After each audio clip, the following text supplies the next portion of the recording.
நமசிவாய வாழ்க, நாதன் தாள் வாழ்க, இமைப்பொழுதும் இன்னெஞ்சில் நீங்காதான் தாழ் வாழ்க. ஓம் நம சிவாய, ஓம் நம சிவாய, ஓம் நம சிவாய. குரு பிரம்மா, குரு விஷ்ணு, குருதேவோ மகேஸ்வர, குரு சாட்சாத் பரம்பிரம்மா, தஷ்மை ஸ்ரீ குருவே நகம். நான் உங்கள் சங்கீதா ராம்குமார். நட்சத்திரங்கள் பார்த்திங்கன்னா நம்ம வாழ்க்கையில் மிக முக்கியமான பங்கு வகிக்கக்கூடியதுங்க. பஞ்சாங்கம் அப்படின்னு நம்ம சொல்கிறோம். பஞ்சங்கங்கள் சேர்ந்தது பஞ்சாங்கம். அதில் பார்த்திங்கன்னா நம்ம பிறந்த கிழமை, நட்சத்திரம், திதி, யோகம், கரணம், இந்த 5 சேர்ந்தது தான் பஞ்சாங்கம்னு சொல்லுவோம். இதில் ரொம்ப ரொம்ப முக்கியமானது என்ன அப்படின்னா நம்ம பிறந்த நட்சத்திரம். இதை ஜென்ம நட்சத்திரம்னு சொல்லுவாங்க. நம்ம கோயில்களுக்கு போனால் கூட நம்மளோட பிறந்த நட்சத்திரத்தை வச்சு தான் சொல்லி தான் நம்ம அர்ச்சனை பண்ணுவோம். இந்த அளவு சிறப்பானது நம்மளோட பிறந்த நட்சத்திரங்க. இந்த நட்சத்திரம் மொத்தம் எத்தனை நட்சத்திரம் இருக்குது அப்படின்னு பார்த்தோம்னா 27 நட்சத்திரம் இருக்குங்க. ஒவ்வொரு கிரகம் மொத்தம் நவகிரகங்கள் இருக்குது பார்த்தீங்களா, அதில் ஒவ்வொரு கிரகத்துக்கும் 3 நட்சத்திரங்கள் பார்த்திங்கன்னா அந்த நவகிரகத்துக்கு கீழே வருது. நம்ம இந்த வீடியோவில் என்னெல்லாம் பார்க்க போகிறோம் அப்படின்னா, அதாவது இந்த நட்சத்திரத்தில் பிறந்தவங்க, எக்ஸாம்பிள் அஸ்வினின்னு வச்சுக்கிட்டோம்னா, அஸ்வினி நட்சத்திரத்தில் பிறந்தவங்க எப்படி இருப்பாங்க, அவங்க குணாதிசயங்கள் என்ன, அவங்களுக்கு பார்த்திங்கன்னா என்ன விதமான தொழில்கள் பண்ணால் அவங்களுக்கு நல்லாயிருக்கும், அது மட்டும் இல்லாமல் என்ன தொழில் பண்ணலாம், எது பண்ணக்கூடாது, எந்த செயலை இவங்க செய்யணும், எதை செஞ்சால் இவங்க வாழ்க்கையில் முன்னுக்கு வரலாம், எந்த கோவில் கும்பிடலாம், எந்த நட்சத்திர வழிபாட்டுக்கான விஷயங்களை இவங்க பண்ணலாம், என்ன தானம் பண்ணலாம், என்ன மாதிரியான தர்மங்கள் பண்ணால் இவங்க வாழ்க்கையில் முன்னுக்கு வரலாம் அப்படிங்கிறத பற்றி இந்த வீடியோவில் டீப்பாக பார்க்கலாங்க. சுவாதி நட்சத்திரம் பார்த்திங்கன்னா 27 நட்சத்திர வரிசையில் 15வது நட்சத்திரம். திருவாதிரை, சுவாதி, சதயம், இது 3ம் ராகுவோட நட்சத்திரங்க. இது முழுமையான நட்சத்திரம். இது துலாமில் ஒரு முழுமையான நட்சத்திரமாக இருக்குங்க. இந்த துலாம் வீடு அப்படின்னா காற்று ராசி அப்படின்னு நாங்கள் சொல்லுவாங்க. இது சுக்கிரனோட வீடாக இருக்கனால திருவாதிரை சுவாதி நட்சத்திரம் ராகுவோட நட்சத்திரம். அப்போ ராகு ப்ளஸ் சுக்கிரன் காம்பினேஷன் இவங்ககிட்ட வேலை செய்யுங்க. சுவாதி அப்படின்னா வானம் அப்படிங்கிற ஒரு மீனிங்க. ஒற்றை நட்சத்திரம். இந்த நட்சத்திரம் வானில் எப்படி இருக்கும் அப்படின்னா ஒரே ஒரு நட்சத்திரம் இருக்கும். அந்த நட்சத்திரத்தோட வடிவம் முத்து மாதிரியோ பவளம் மாதிரியோ இருக்கக்கூடிய ஒரு அமைப்பில் இருக்குங்க. இந்த சுவாதி நட்சத்திரக்காரங்க எப்படி இருப்பாங்க அப்படின்னா, தனக்குன்னு தேடி ஒருத்தங்க கேட்டாங்கன்னா இல்லைன்னு சொல்லாமல் கொடுக்கக்கூடிய ஒரு தர்ம குணம் இவங்களோட இயல்பில் பிறப்பிலேயே வந்துருங்க. காற்று ராசிங்க. இவங்களை பற்றின ஒவ்வொரு செய்தியும் பார்த்திங்கன்னா அப்படியே காற்று மாதிரி எல்லா இடத்துக்கும் பரவிடும். இவங்க பண்ணக்கூடிய நல்லதும் அப்படி தான், இவங்க செய்யக்கூடிய கெடுதல் மேக்சிமம் இவங்க கெடுதல் செய்ய மாட்டாங்க. இவங்க செய்யாத ஒரு விஷயம் கூட இவங்க செஞ்சதாக வெளியே வர்றதுக்கான வாய்ப்புகள் சுவாதி நட்சத்திரக்காரங்களுக்கு இருக்குங்க. எல்லாத்தையும் வசீகரிக்கக்கூடிய தன்மை. ஒரு தடவை இந்த சுவாதி நட்சத்திரக்காரங்க கிட்ட பேசினா திரும்ப அவங்க கிட்ட பேசணும் அப்படின்னு தோண வைக்கக்கூடிய குணம் இவங்களுக்கு இருக்குங்க. அதே மாதிரி உணவு பிரியர் அப்படின்னு சொல்லலாம். அதாவது நிறைய சாப்பிடுவாங்க அப்படின்னு சொல்ல கிடையாதுங்க. வெரைட்டியாக சாப்பிடக்கூடிய ஒரு தன்மை இவங்களுக்கு இருக்குங்க. அதே மாதிரி அரசாங்க உத்தியோகத்தில் இந்த நிறைய சுவாதி நட்சத்திரக்காரங்க இருக்கிறதுக்கான வாய்ப்புகள் ரொம்பவே நல்லா இருக்குது. மற்றவங்களை விட இவங்க தனிச்சு தெரிவாங்க. அதுவும் வித்தியாசமாக தெரியக்கூடிய ஒரு ஆற்றல் இவங்கிட்ட இருக்குங்க. இவங்களுக்கு பிறப்பிலேயே தெய்வீக சக்தி பார்த்திங்கன்னா இவங்களுக்குள்ளே இருக்குங்க. ஏன் அப்படின்னா ராகு சுக்கிரன் காம்பினேஷன்னால இவங்களுக்குள்ள தெய்வீக ஆற்றல் இருக்கும். அமானுஷ்யத்தை உணரக்கூடிய ஒரு தன்மை பார்த்திங்கன்னா இந்த சுவாதி நட்சத்திரக்காரங்களுக்கு இருக்கும். இவங்களை அறியாமையே இவங்களுக்குள்ள தெய்வீக சக்தி வழிநடத்தும். சாமியே இல்லை அப்படின்னு சொல்லக்கூடிய ஒரு சில சுவாதி நட்சத்திரக்காரங்களை கூட அந்த தெய்வீக சக்தி வழிநடத்தி அவங்க வாழ்க்கையில் ஜெயிக்க வைக்குங்க. எடுத்த காரியத்தை முழுசாக முடிக்க இவங்க உழைச்சிக்கிட்டே இருக்கக்கூடிய ஒரு கடினமான உழைப்பாளிகளாக இந்த சுவாதி நட்சத்திரக்காரங்க இருப்பாங்க. இந்த நட்சத்திரம் பார்த்திங்கன்னா இளமையான நட்சத்திரம் அப்படிங்கிறனால இவங்க வயதாக ஆனாலுமே பார்த்திங்கன்னா இவங்களோட முகத்தில் ஒரு இளமை அப்படிங்கிறது தெரியுங்க. இவங்க மனசுக்குள்ளே எப்பயுமே இளமையாக இருக்கக்கூடிய ஒரு தன்மை இருக்கும். எல்லா வயசுலேயுமே இவங்க பார்த்திங்கன்னா ரொம்ப சுறுசுறுப்பாக இருப்பாங்க. எப்பயுமே அவங்க முகத்தில் ஒரு புன்சிரிப்பு இருக்கும். இவங்ககிட்ட ஒரு எனர்ஜி, இவங்ககிட்ட அடுத்தவங்க பேசுனாங்கன்னா இவங்களோட எனர்ஜி அவங்கக்கிட்டேயும் தொத்திக்கும். அதனாலேயே நிறைய பேர் இவங்கக்கிட்ட சுவாதி நட்சத்திரக்காரங்க கிட்ட பேசணும்னு ஆசைப்படுவாங்கங்க. 100 பேர் இருக்கிற இடத்துலையும் இந்த சுவாதி நட்சத்திரக்காரங்களை பார்த்தா ரொம்ப தனியாக தெரியுவாங்க. விளையாட்டு குணம் இருக்கும், நிறைய காமெடியாக பேசக்கூடிய ஒரு குணம் இருக்கும். எந்த அளவு இவங்க ஜாலியாக இருக்காங்களோ அந்த அளவுக்கு யாராவது தப்புன்னு பண்ணிட்டாங்கன்னா நெற்றிக்கண் திறப்பினும் குற்றம் குற்றமே அப்படிங்கிற மாதிரி இவங்க வந்து நடந்துக்குவாங்கங்க. ஏன்னா ஒரு சின்ன தப்பை கூட குறிப்பாக நம்பிக்கை துரோகத்தை இவங்களால தாங்கிக்கவே முடியாதுங்க. அதே மாதிரி 100 பேர்த்துக்கிட்ட ஐடியா கேட்டாலும் தனக்கு என்ன தோணுதோ அதை தான் வந்து இவங்க செய்வாங்க.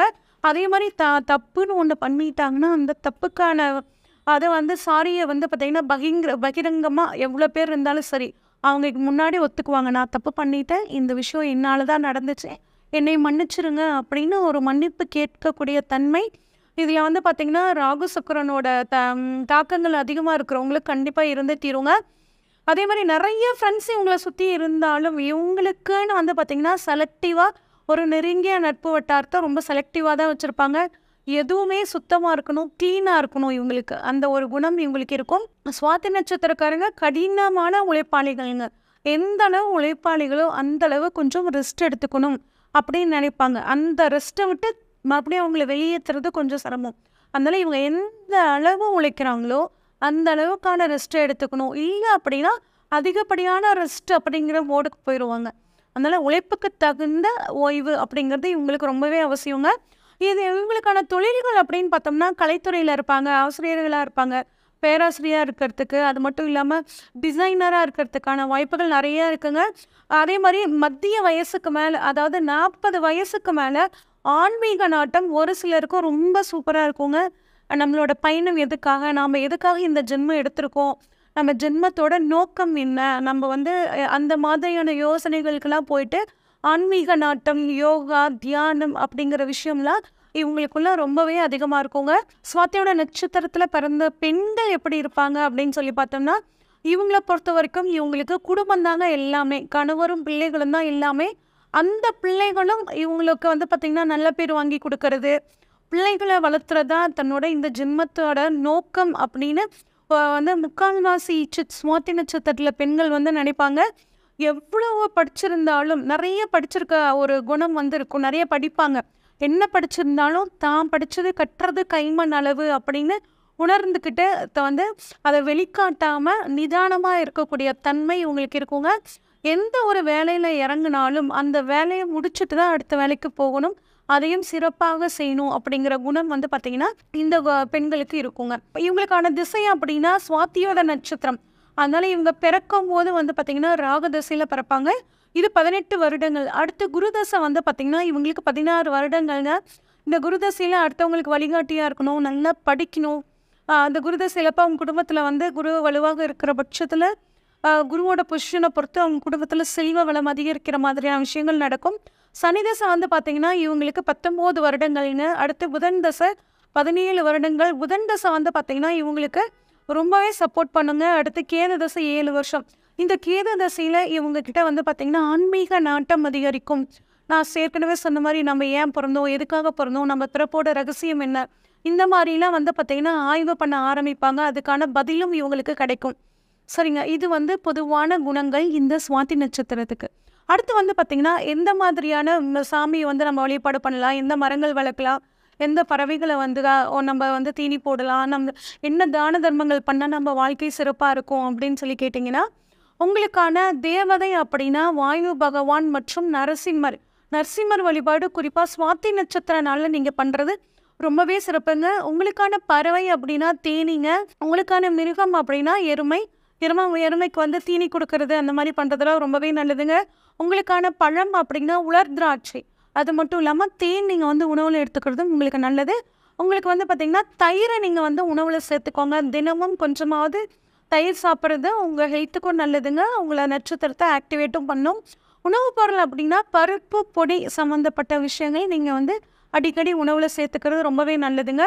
அடுத்து உங்களுக்கு வேதை நட்சத்திரம், அதாவது உங்களுக்கு ஆகாத நட்சத்திரம் என்ன அப்படின்னு கேட்டால் மிருகசீரிட நட்சத்திரம். இந்த மிருகசீரிடம் நட்சத்திரத்தன்னைக்கு நீங்கள் புதிய காரியங்கள் எதுவும் செய்யக்கூடாது. முக்கிய நபர்கள் ஒரு மீட்டிங் அட்டன் பண்ணுறது, இல்லைன்னா கல்யாணம் பண்ணுறது, இந்த மாதிரி விஷயங்கள் மிருகசீரிடம் நட்சத்திர நாளில் நீங்கள் வந்து தவிர்த்துக்கிறது நல்லது. உங்கள் ஃப்ரெண்ட்ஸாக கூட மிருகசீரிடம் இருந்துச்சு அப்படின்னா கொஞ்சம் நீங்கள் தள்ளி வச்சுக்கிறது ரொம்பவே நல்லதுங்க. உங்கள் வாழ்க்கை துணையை தேர்ந்தெடுக்கும் போது மிருகசீரிடம் நட்சத்திரம் உங்களுக்கு ஆகாது, அதில் வந்து நீங்கள் மைண்டில் வச்சுக்கோங்க. அடுத்து வந்து பார்த்திங்கன்னா உங்கள் நட்சத்திரத்துக்கான கோவில் அப்படின்னு சொல்லி பார்த்தோம்னா ஸ்ரீ தாத்தீஸ்வரர் ஆலயம் தண்டுரை அப்படிங்கிற ஊர் பூந்தமல்லியில் இருக்குங்க. அடுத்து திருவிடைமருதூர் மகாலிங்க சுவாமி கோவில். இந்த கோவில் வந்து பார்த்தீங்கன்னா மிகச்சிறப்பான கோவிலுங்க. பிரம்மகத்தி தோஷம் நீக்குவதற்கான ஸ்தலம்.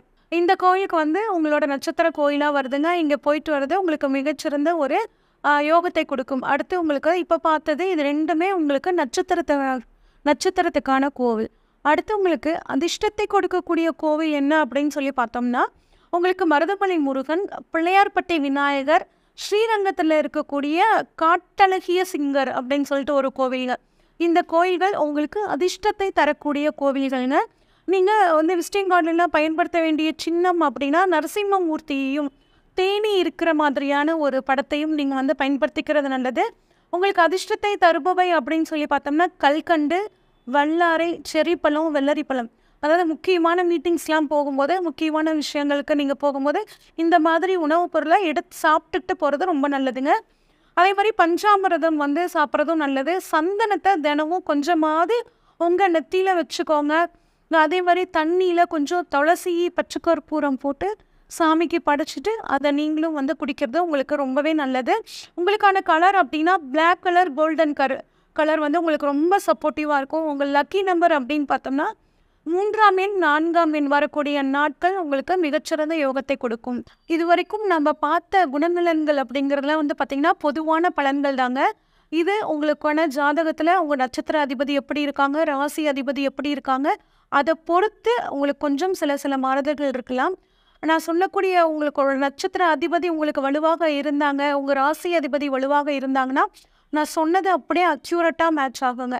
இதில் ஏதாவது மாற்றங்கள் இருந்துச்சுன்னா அவங்க வந்து சரியான இடத்துல இல்லாமல், இல்லை நீசமாயிட்டாலோ இல்லை வக்ரமாயிட்டாலோ இதில் சில மாறுதல்கள் ஏற்படலாங்க. இந்த நட்சத்திர பலனை நீங்கள் எப்படி பார்க்கணும் அப்படின்னா, நம்ம வந்து விதி, மதி, கதி அப்படின்னு சொல்லுவோங்க. இதுக்கு வந்து 3 நட்சத்திரங்கள், அதாவது விதியை தீர்மானிக்கக்கூடிய நட்சத்திரங்கள்னு பார்த்தோம்னா 3 சந்திரன் நிற்கக்கூடிய நட்சத்திரம், உங்களோட லக்னம் நிற்கக்கூடிய நட்சத்திரம், உங்களோட லக்னாதிபதி நிற்கக்கூடிய நட்சத்திரம். இந்த 3 நட்சத்திரங்கள் தான் உங்களோட இந்த ஜென்மத்தில் நீங்கள் எதுக்காக பிறந்திருக்கீங்க, நீங்கள் என்ன கடமையை செய்யணும், நீங்கள் வந்து என்ன மாதிரி உங்கள் வாழ்க்கை முறையை வச்சுக்கணும் அப்படின்னு தீர்மானிக்கிறது இந்த 3 நட்சத்திரங்கள் தாங்க. அப்போ இந்த 3 நட்சத்திரத்துக்கான பலன்களும் உங்களை வந்து ஆதிக்கம் செய்யும். உங்கள் 3 நட்சத்திரத்துக்கான பலன்களை பாருங்கள். இதுலேயும் இன்னும் ஏதாவது சந்தேகங்கள் இருந்துச்சு, இல்லை பொதுவான சந்தேகங்கள் ஏதாவது உங்களுக்கு இருந்துச்சுன்னா ஸ்க்ரீனில் தெரிகிற வாட்ஸ்அப் நம்பருக்கு இங்கே ஜாதகத்தை அனுப்பிச்சி வைங்க. ஃபுல்லாக டீட்டெயில்டாக அனலைஸ் பண்ணி உங்களுக்கான ப்ரொடிக்ஷன்ஸை சொல்கிறேங்க. நன்றி, வணக்கம்.